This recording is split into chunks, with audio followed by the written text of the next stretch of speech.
I don't have to do any documentation for my counseling clients, right? No, that one's not really a common myth, although we may wish that were true. However, there are lots of myths and mysteries around documentation in the mental health world, and in this video, we are going to bust through 4 of them quickly, and then the next few videos is going to be a whole series diving into each one of these topics more in depth. Hi, I'm Dr. Maelisa McCaffrey, founder of the free private practice paperwork crash course, and in this video, we are busting through the 4 most common documentation myths I hear from mental health therapists. And spoiler alert, number 4 might actually be the most important one, so let's get to it. Myth number 1. I have to use CBT language in all of my progress notes because that's what insurance covers. Insurance doesn't necessarily care whether or not you use CBT interventions or do CBT with clients. What they do care about is making your therapy observable. They want to know what was seen, heard, what you did, and what you said. They also want to know how therapy is impacting your client. I know it's not always easy to translate a therapy session into a therapy progress note, so if you're struggling with writing interventions, then check out this video we'll link here on how to write therapy interventions, and it gives you a quick cheat sheet you can use. We can't observe everything that happens in a therapy session because a lot of it is very deep work, but we can observe a lot, and that's what you want to focus on, regardless of whatever modality you're using in therapy. What did you do? How did your client respond? What did your client come in with? What did they look like? How did they act? What did they say? That's what insurance wants to see. Myth number 2, and I'm probably going to get some pushback on this one, but let's dig in. Myth number 2 is my psychotherapy notes or process notes can't be subpoenaed.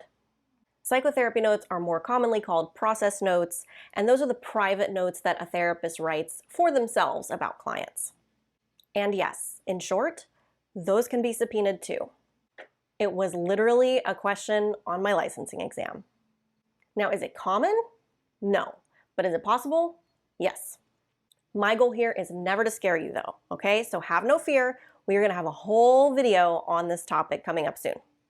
Myth number 3 is I need to write as little as possible in my client's notes or keep my notes as vague as possible so that the notes won't hurt my client later on.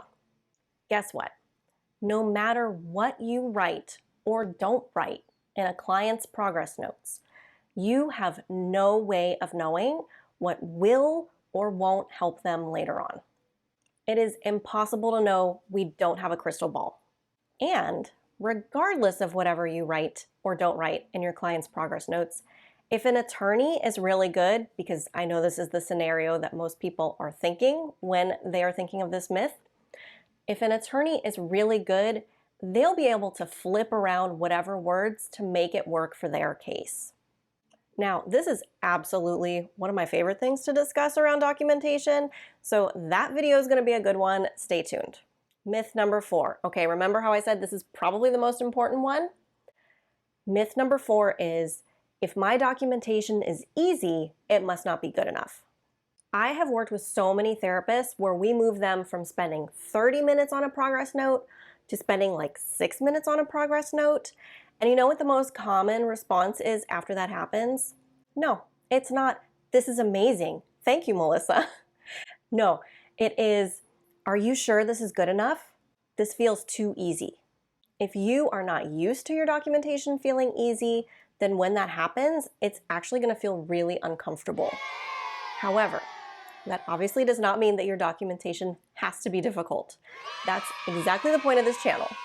Okay, so stay tuned for individual videos coming on each of those topics. We're going to dig deep into those things and answer all of your questions that you have. And make sure you're subscribed, and you can click the little bell below to make sure you get notifications whenever a new video comes out. That way you won't miss out on any of the goodness coming up. Until then, happy writing!